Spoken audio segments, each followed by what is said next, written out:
사순절 세 번째 주일을 맞게 되는데, 이 사순절기를 저희는 이렇게 지키고 배웠습니다. 오락을 금하고 자기가 좋아하는 음식들을 절제하고, 그때는요 커피도 마시지 말라고 그랬어요. 제가 커피를 좋아하는데, 그리고 40일 특별 새벽 기도를 했고요. 그리고 40일 특별 새벽 기도하는 기간에 한 끼 정도 금식은 하도록, 그래서 금식미를, 그때는요 금식하는 분들이 얼마나 많았는지, 여러분 부활주일날 금식미 들으면 그 금식미가 몇 마리 이렇게 쌓이는 드려지는 그런 모습을 바라보며 사순절기를 지냈습니다. 저도 개척을 해서 몇 해 동안은 40일 특세도 하고 아침 금식기도 하고 그랬는데, 요즘에는 저희 교회 사순절 온전하게 다 지키지 못하고 있습니다. 저희 교회만이 아니라 다른 교회도 알아보니까 사순절기를 지키는 교회들이 거의 없는, 가끔 있다가 있더라고요. 그러니 여러분, 한 주간 특별 새벽 기도만이라도 힘써 참여해 주시고, 이 한 주간만이라도 한 끼라도 금식하며 주님의 고난에 동참하는 성도님들이 될 수 있기를 주님의 이름으로 축복합니다. 지금도 동방 정교회 같은 경우는 사순절을 어떻게 보내느냐, 여러분 해가 지기까지 식사를 하지 않습니다. 해가 지고 나면 하루 한 끼 식사를 하면서 이 사순절기를 지키는 교회가 동방 정교회입니다. 저는 요즘에 사순절을 이렇게 이해하고 싶습니다. 물론 사순절은 나의 죄를 씻기 위하여 십자가의 죽음의 길을 걸어가신 그리스도의 고난을 묵상하며 경건의 시간을 보내고, 동시에 부활의 새 아침을 기다리는 부활절을 사모하는 마음으로 이 사순절기를 이해하면서 명심해야 될 것은, 사순절기로 끝나서는 안 된다고 하는 거예요. 제가 요즘에 깨닫는 건, 지금 이 신약시대에 사는 저와 여러분은 사순절기가 무엇으로 연결이 되느냐, 오순절로 이어져야 된다고 하는 거죠. 할렐루야. 오순절 마가의 다락방에 성령 강림이 임해서 그 성령 충만한 역사가 초대교회를 세우고, 여러분 2000년 기독교 역사를, 온 세계 기독교의 복음을 퍼뜨린 성령의 역사가 이 사순절기로 끝나는 것이 아니라 오순절로 이어져서, 여러분 오순절 마가의 다락방에 임한 성령 충만한 역사가 오늘 우리 교회 외에도 임하길 원하고, 여러분 개인에게도 성령의 역사가 임해서 전도의 능력을 회복하고 기도의 능력을 회복해서 교회의 부흥의 불씨가 되는 역사가 오순절기로 이어지는 사순절이 될 수 있기를 주님의 이름으로 축복합니다. 오늘 세 번째 주일, 성만찬 주일을 맞이하며 복음을 전합니다. 말씀의 제목을 우리 다 같이 한번 읽어볼까요? 시작. 그리스도와 하나 되는 성만찬의 은혜. 한 번 더요. 시작. 그리스도와 하나 되는 성만찬의 은혜. 자, 먼저 사도행전 2장 42절 말씀 다 같이 한번 읽어봅니다. 오늘 본문 말씀이었죠. 사도행전 2장 42절 말씀입니다. 시작. 그들이 사도의 가르침을 받아 서로 교제하고 떡을 떼며 오로지 기도하기를 힘쓰니라. 자, 초대교회가 사도행전 2장이잖아요. 사도행전 2장 1절 이하에 오순절 성령의 강림 역사가 일어나면서 베드로의 설교가 이어지면서 이어지는 말씀입니다. 그들이 사도의 가르침을 받아. 자, 예수님의 마지막 명령이 뭐였죠? 그러므로 너희는 가서 모든 민족으로 제자를 삼아 아버지와 아들과 성령의 이름으로 세례를 주고 내가 너에게 분부한 모든 것을 가르쳐 지키게 하라. 예수님의 마지막 명령이 뭐예요? 제자들에게, 베드로야, 너희들도 내가 너희를 3년 동안 가르쳐서 제자 만든 것처럼 너희도 뭐하라? 가르치라는 거예요. 그런데 언제까지 가르치라는 겁니까? 언제까지 가르치라는 거예요? 지킬 때까지. 가르쳐 지키게 하라. 언제까지 가르쳐라? 지킬 때까지 계속 가르치라는 거예요. 그래서 제자들은, 여러분 초대교회가 형성되면서 한 일이 뭐냐, 여러분 초대교회 성도들에게 주님이 자기들을 3년 동안 제자 훈련 시켰던 것처럼 계속 가르치는 일을 한 거예요. 여러분 이 가르침을 받으면서 이들이 한 일이 뭐냐? 서로 교제하고 성도의 교제가 있는 거예요. 말씀의 교제가 있고. 할렐루야. 저는 우리 교회 성도 여러분 예배 끝나고 제발 그냥 가지 마시고요. 10명 이상 꼭 교제를 나누고 가세요. 더군다나 코로나 시대에 얼마나 2m 거리 지켜야지요. 주일날 식사도 못하지요. 교제가 얼마나 소원해지고 멀어지는지 몰라요. 어느 때보다도 성도의 교제가 풍성히 회복되어야 될 때인 줄로 믿습니다. 서로 교제하며 떡을 뗐다 그러죠. 오늘 여러분 가실 때 맛있는 떡을 받아갖고 가실 텐데, 여러분 여기서 떡을 뗐다는 진정한 의미는 뭐냐? 초대교회는요 모일 때마다 성만찬을 했다는 거예요. 그게 바로 떡을 뗐다는 표현이에요. 웨슬리 목사님 여러분에게 말씀드렸죠. 웨슬리 목사는 부흥회 가서도 뭐 했다고요? 성만찬을 행했어요. 그래서 부흥회 가는 곳마다 성만찬 받는 사람 이름을 다 기록하고 몇 명 받았는지 숫자도 다 표기해 놓고. 초대 감리교인들은요 주에 4회 성만찬을 받았다는 거예요. 한 주에 4번 성만찬을 받은 거예요. 웨슬리 목사님은 노년의 죽기 마지막 6주 동안, 그러니까 여러분 얼마나 기력이 없을 때 아니에요? 이 마지막 6주 동안에 웨슬리 목사님은 성만찬을 여러분 15번을 행하셨어요. 그러니까 그래서 여러분 영국 초대 감리교를 연구한 보모라고 하는 신학자가 영국 감리교회가 부흥한 비결 2가지를 말하는데, 하나는 뭐냐? 웨슬리 목사님 설교에 의한 복음 전도 운동이었고, 두 번째는 웨슬리 형제의 성만찬을 통한 부흥이었다라는 겁니다. 2가지가 영국 교회를 부흥시켰는데, 첫째는 설교를 통한 복음 전도 운동이 영국 감리교회를 부흥시켰고, 또 하나는 성만찬을 통해서 부흥이 이루어졌다. 감리교인들이 한 주에 몇 번 성만찬을 받았다? 4번 성만찬을. 그러니까 모일 때마다 성만찬을 한 거예요. 그게 가정에서 모이든 성전에서 모이든 모일 때마다 항상 떡을 떼는 일, 성만찬을 항상 그들은 행했다고 하는 거예요.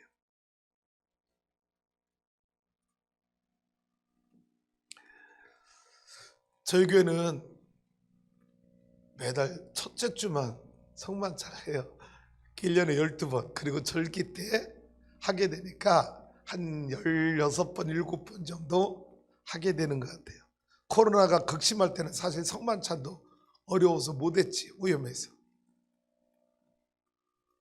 오늘 사랑하는 성도 여러분, 성만찬을 통해서 저와 여러분이 그리스도와 하나 되고, 성도와 성도가 하나 되고, 성만찬에 참여하는 유니버설 처치, 온 우주에 있는 모든 교회들이 그리스도의 살과 피를 먹고 마심으로 하나가 되는 은혜를 누리는 귀한 시간이 될 수 있기를 주님의 이름으로 축복합니다.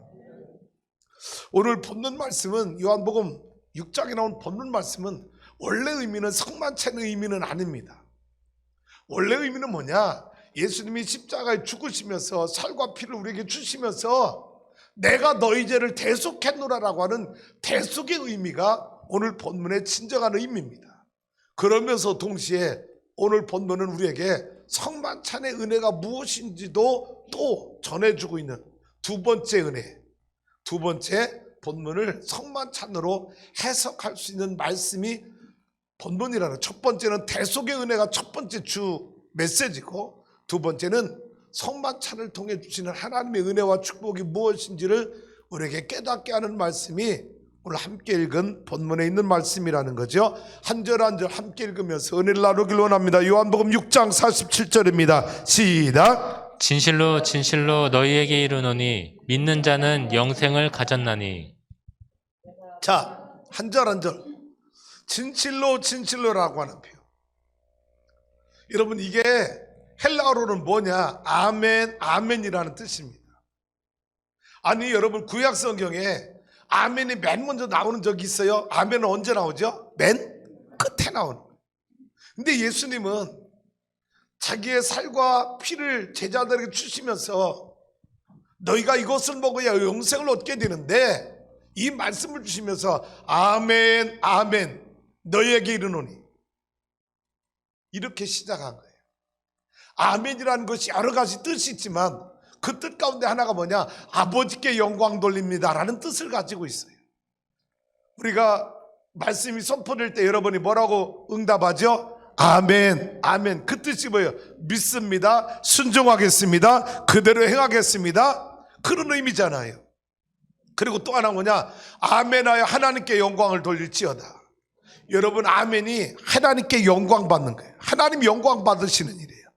그러니 오늘도 아멘을 부지런히 해서 하나님께 영광 돌리고 가는 성도가 될 수 있기를 주님의 이름으로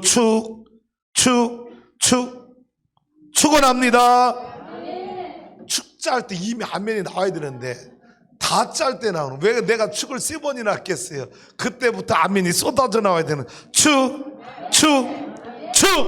축원합니다.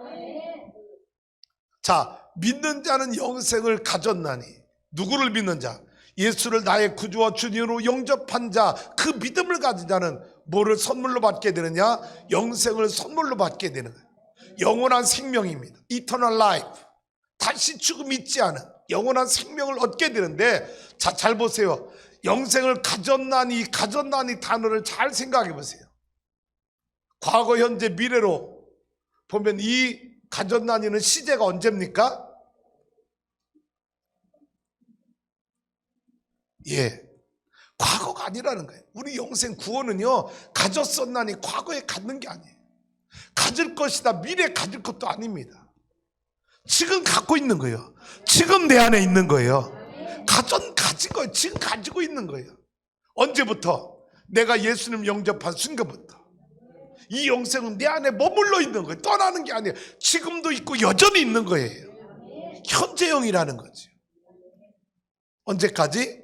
천국 가는 그날까지. 영생은 내 안에 머물러 있는 현재형인 거예요. 구원은 내 안에 머물러 있는 현재인 거예요. 과거에 내가 구원 받았던 사람이 아닙니다. 미래 받을 사람이 아닙니다. 지금 내 안에 구원이 있는 거예요. 할렐루야. 믿는 자는 영생을 가졌나니, 지금 갖고 있는 거예요. 소유하고 있는 거죠. 48절입니다. 시작. 내가 곧 생명의 떡이니라. 네.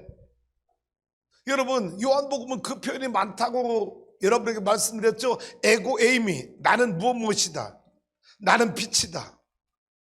나는, 지난주에 빛으로 오신 예수님 뭐라고 말씀하셨어요? I am the light of the world. 나는 세상의 빛으로 있다. 오늘은 뭐예요? I am the bread of life. 나는 생명의 떡으로 존재한다.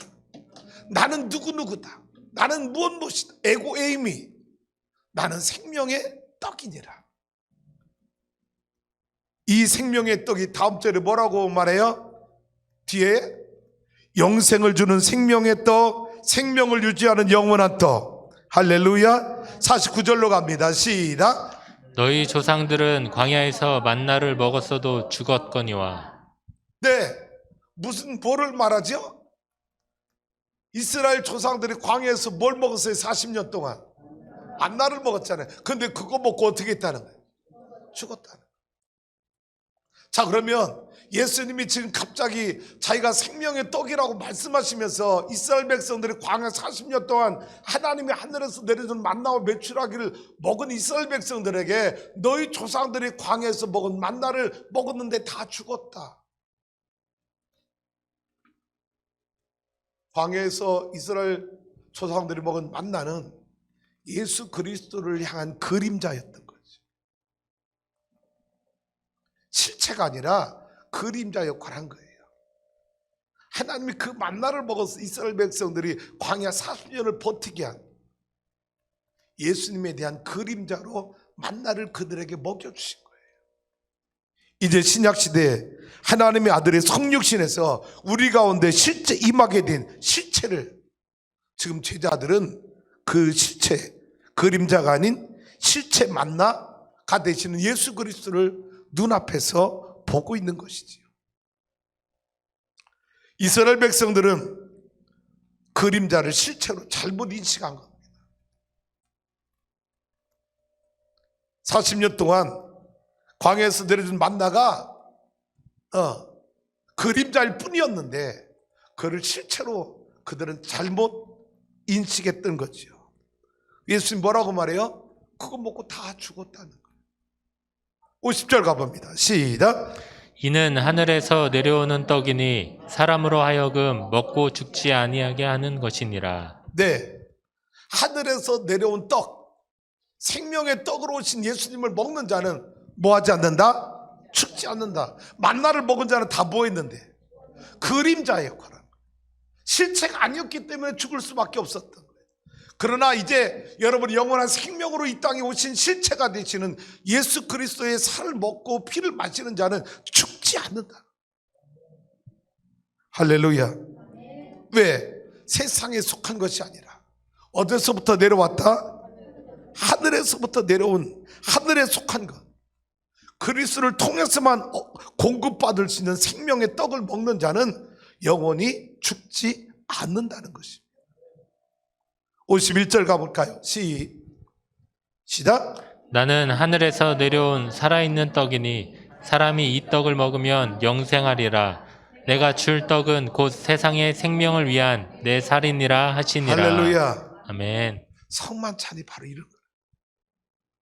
하늘에서 내려온 살아있는 떡을 주님이 여러분에게 주시는, 나와 여러분에게 주시는 거예요.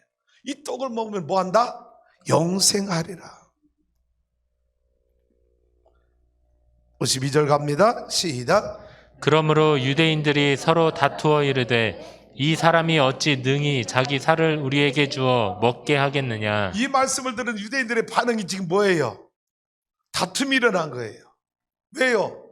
잘 보세요. 유대인들에게는요, 자기 조상들이 광야 40년 동안 여러분 만나와 메추라를 본 게 엄청난 하나님의 은혜고, 아까 뭐라고 말했어요? 그림자를 실체로 잘못 인식했다고 그랬잖아요.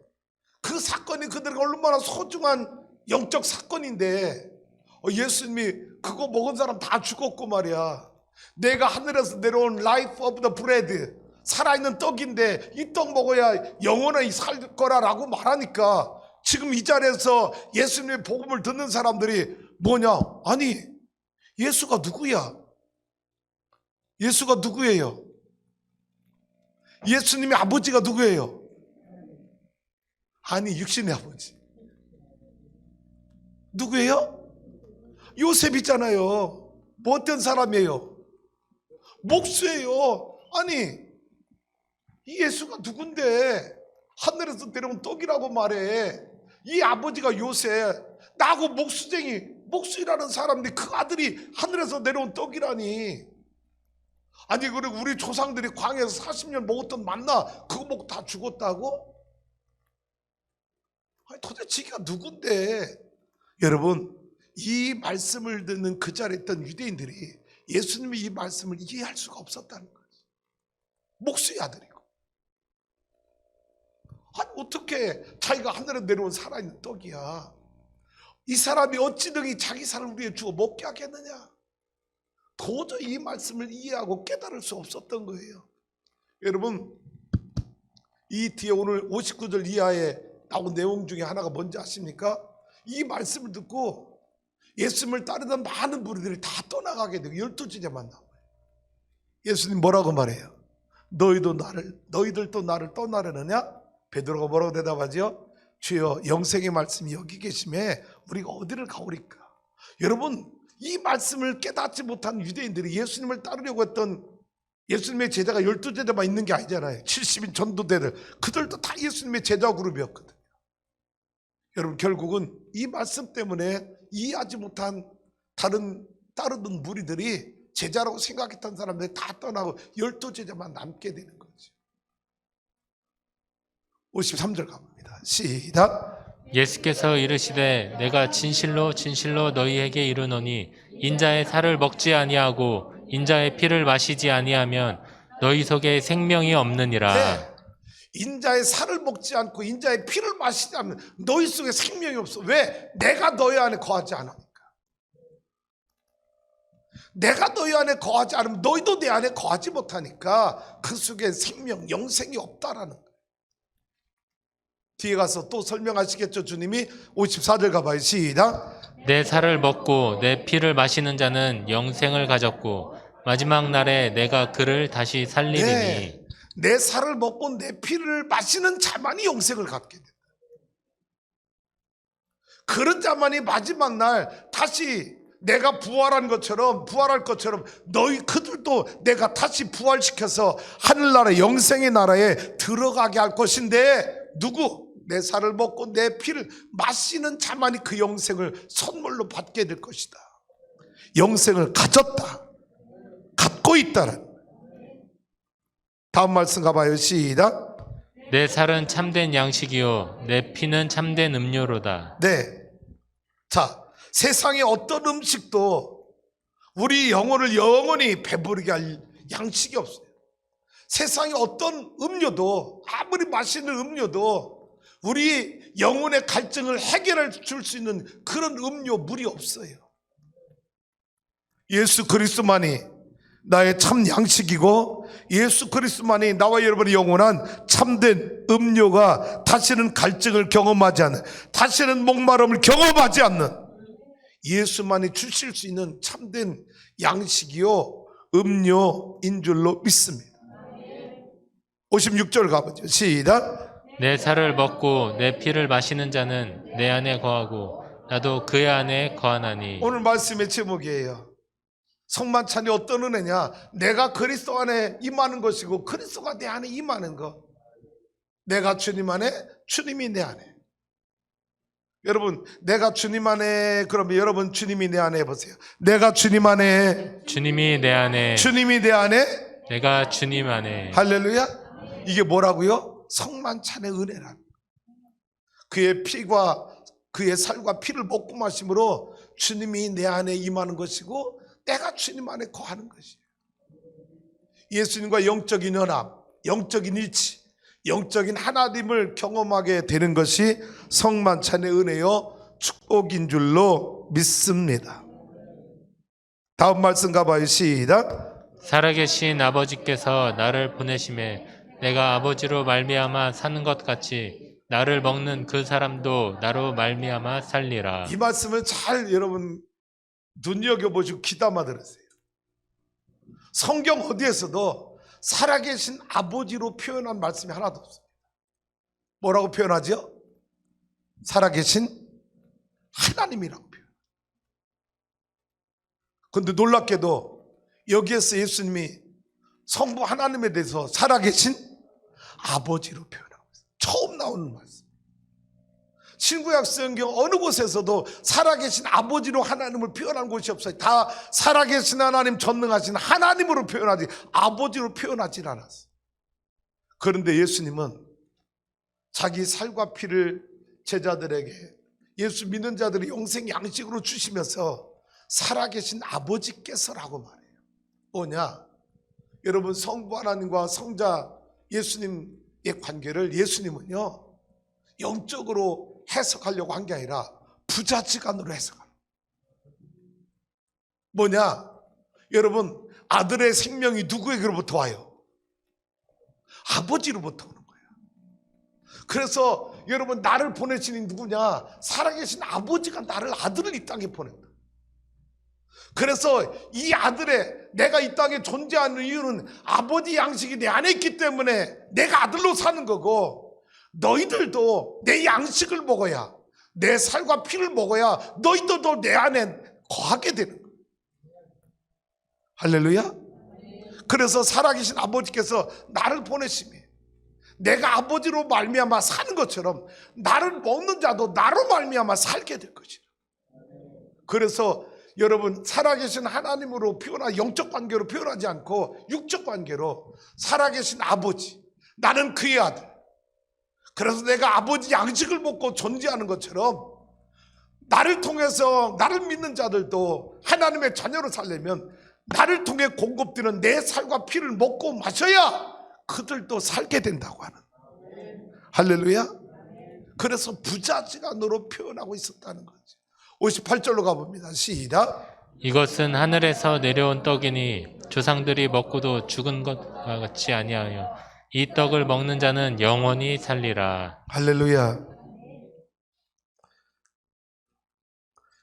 유대인들에게 그들의 조상들이 광야 40년 동안 먹었던 만나의 축복은 누구도 말할 수 없는 놀라운 기적이고 은혜였음이 분명합니다.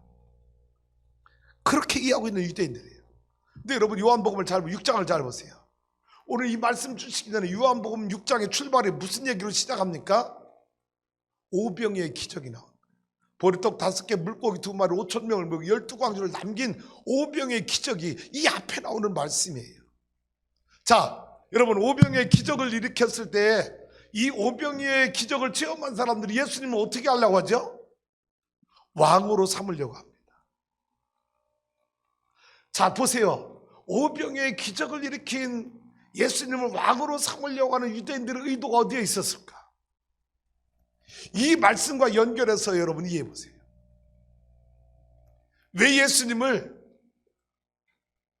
인류를 구원하러 오신 여러분 메시아로 이해하지 아니하고 정치적 메시아 왕으로 삼으려고 하는 이유가 뭐였을까? 우리 조상들이 광야에서 40년 동안 만나를 먹고 살았어. 지금 우리 눈앞에서 예수님 무슨 기적을 일으켰어요? 오병이의 기적을 일으켰어. 이분을 우리의 왕으로 세우면 어떤 일이 벌어져요? 40년 동안 우리 조상들이 경험했던 만나와 메추라기를 먹는 기적을 우리가 또 경험할 수 있지 않겠나. 이분이 우리의 왕이 되어주신다면, 이 땅에서 우리의 영원한 왕이 되어주신다면 먹을 것, 입을 것, 마실 것을 해결해 줄 수 있는 그런 왕으로 존재할 수 있지 않겠나. 왜? 보리떡 2마리, 물고기, 거꾸로 말했다, 물고기 5마리, 보리떡 2개로 5,000명을 먹고 12광주를 남기는 이분이야말로 우리에게 무슨 기적? 40년 우리 조상들이 먹었던 만나의 기적을 베풀어 줄 수 있는 전능하신 분이 아니겠어요. 이분을 왕으로 삼고 싶었던 거죠.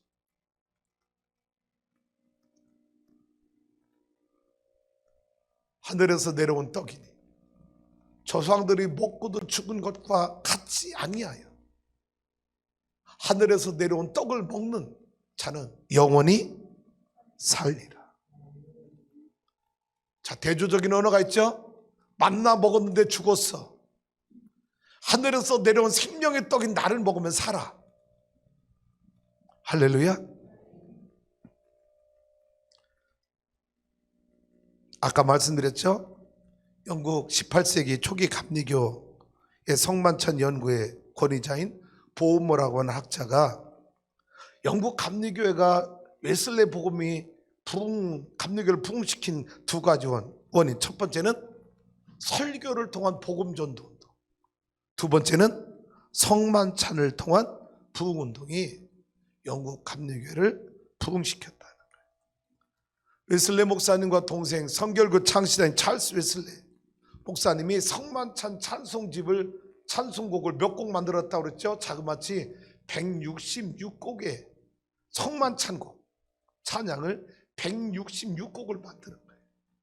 그 166곡 가사를 종합해보면 웨슬레 목사님이 가지고 있던 성만찬 신앙이, 감리교 성만찬 신앙이 이 웨슬레와 찰스 웨슬레가 만드는 이 찬송과 성만찬곡 166곡 가사를 다 종합하면 7개의 감리교 성만찬 신앙이 나온다는 겁니다.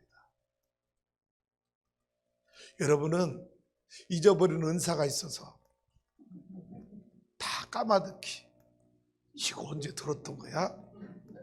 하시겠지만 여러분 2020년 작년 1월 4일 첫째 주 성만찬 1월 첫 신년 예배 드릴 때 제가 여러분의 7가지를 소개해 드렸던 겁니다. 1년이 훨씬 지났죠? 여러분 들어보세요. 기억이 나나? 다 처음 들은 것처럼 낯설 겁니다.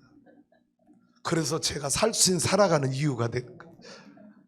7가지를 여러분 다 또렷이 기억해봐요. 내가 이걸 여러분이 또다시 할 수 있겠어요? 다 알고 있는 거? 자, 7가지입니다. 감리교 성만찬 신학과 신앙을 7가지로 요약하면 첫 번째는 시작. 성만찬은 그리스도의 고난과 죽으심을 기념하는 표적과 인증이다. 다시 한번요. 시작. 성만찬은 그리스도의 고난과 죽으심을 기념하는 표적과 인증이다. 성만찬이 뭐냐? 그리스도의 고난과 죽으심을 기념하는 표적과 인증이다. 동의하시면 아멘. 두 번째는요. 그리스도의 대속적 희생과 표적과 인증이다. 수찬자는 이것을 경험하게 된다. 네. 두 번째는 그리스도의 대속적 희생의 표적과 인증인데, 감리교 성찬에서는 그리스도의 십자가 희생과 대속의 은혜가 강조되고 수찬자는 이것을 경험하게 된다. 세 번째는요. 그리스도가 실제로 임재하는 영적 사건이다. 네. 단 상징이 뭐냐? 아니다. 그리스도가 실제로 임재하는 리얼 프레센스, 상징이 아니라는 거예요. 의미가 아니라는 거예요. 이 성만찬에 우리가 여러분 주님의 몸과 피를 먹고 마시는 것, 그리스도가 실제 우리 안에, 우리 속에 들어오는 사건이라는 거예요. 그리스도가 실제로 임재하는 리얼 프레센스, 영적 사건이다. 성찬은 단순히 기념이나 상징이 아니라 바르게 행해지고 수찬자가 참된 믿음, 예수님을 내 마음에 영접하고 참된 믿음으로 이 성찬을 받으면 그리스도의 실제가 내 안에 임재하는 체험을 그 순간 하게 된다.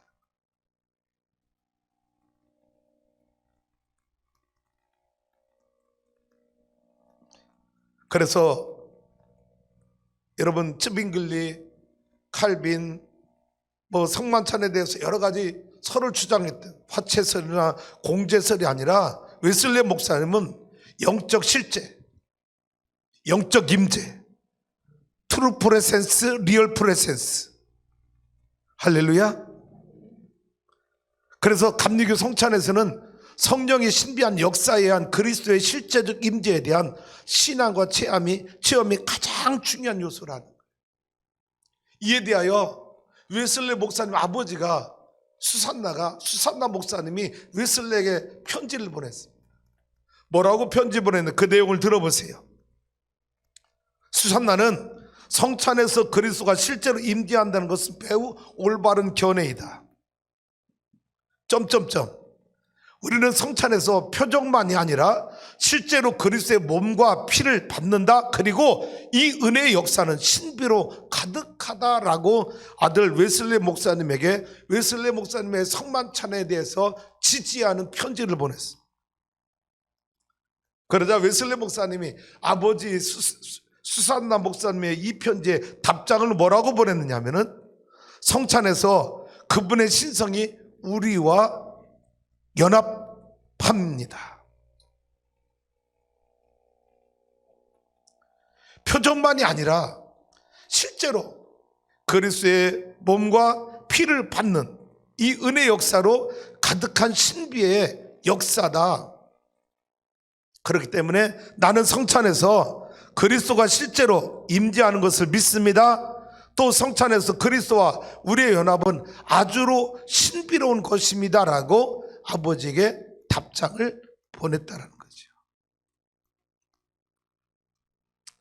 네 번째, 감리교 성만찬 신학과 신앙의 네 번째는 시작. 성만찬은 실제적인 은혜의 방편이다. 감리교의 성만찬은 칭의와 신생과 성화의 방편이다. 네, 성만찬은 실제적 은혜의 방편인데 뭐냐? 이 성만찬을 진정한 믿음을 가지고, 진정성 가지고, 정말 예수님의 몸과 피가 내 몸 안에 들어온다, 그분이 내 안에 들어온다, 내가 그분 안에 거한다는 믿음을 가지고 성만찬 예식을 참여하게 되면 어떤 일이 벌어지느냐?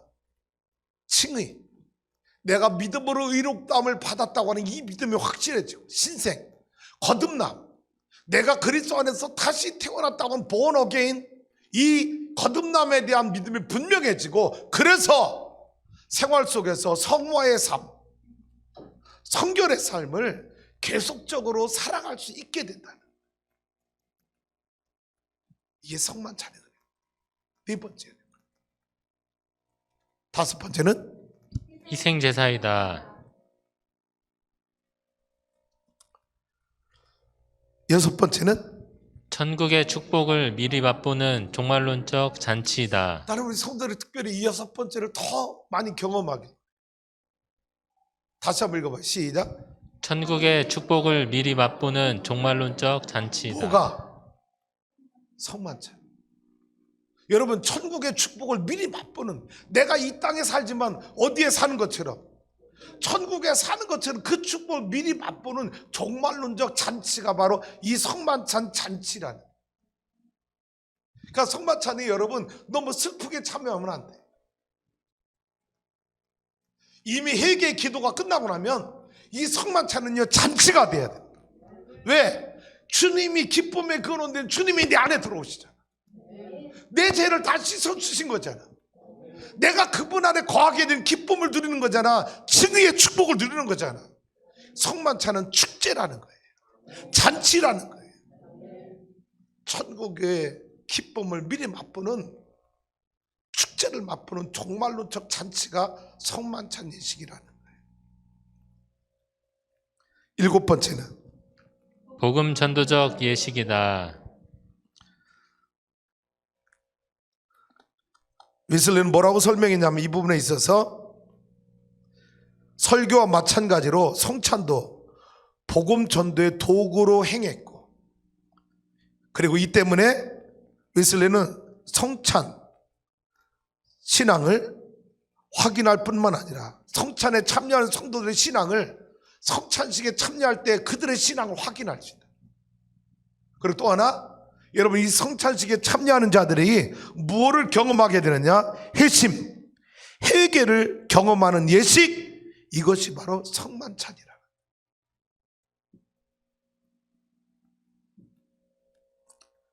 실제로 웨슬리 목사님은 전도일지에 성만찬 예식에 대해서 뭐라고 기록했느냐? 그의 일기를 보면 이렇게 써놨어요. I offered Christ.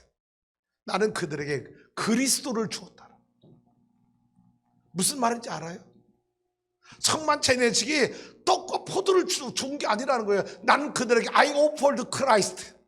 나는 그들에게 그리스도를 줬다는 거예요. 예수의 생명을 줬다. 왜? 리얼 프레센스. 성만찬 예식이 상징이나 의미가 아니라 그리스도가 내 안에 실제로 임하는 사건, 영적 사건으로 해석하고 받아들였기 때문에 웨슬리가 행한 그 수많은 성찬 예식은 뭐냐? 나는 그들에게 떡과 포도를 주는 게 아니라 나는 그들에게 그리스도를 띄워준 거예요. 그리스도를 주신 거예요. 이게 웨슬리 목사님의 감리교회 성만찬 신학, 성만찬 신학 7가지였다는 거예요.